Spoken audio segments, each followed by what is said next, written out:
一般李宗翰表示，因为市府拍算伫新营中性营区起社会主体，却因为当地居民抗争，要求保留营区的绿地，造成市府伫新营推动社会主体拄着困难，所以要来找出路，就来请教市长用社会主体兼做旅馆的看法。嘛进一步以诊疗加风电活动中心为例，希望伫当中结合旅馆、亲子馆等优先示范，对此嘛得到多发局认同。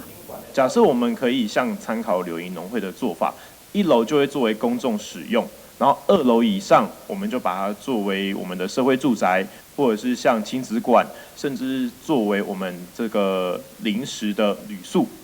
这件事情，它就可以把它整个合并在一起，而且你可以用社会住宅的费用来做一整包这件事情。局长，你的想法？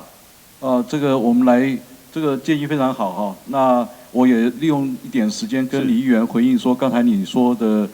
旅馆转做社会住宅的这个事情哈。那其实从广义的来讲的话，社会住宅其实涵盖了包租代管。是。那包租代管这个部分的话，其实我们是可以把旅馆的这个部分来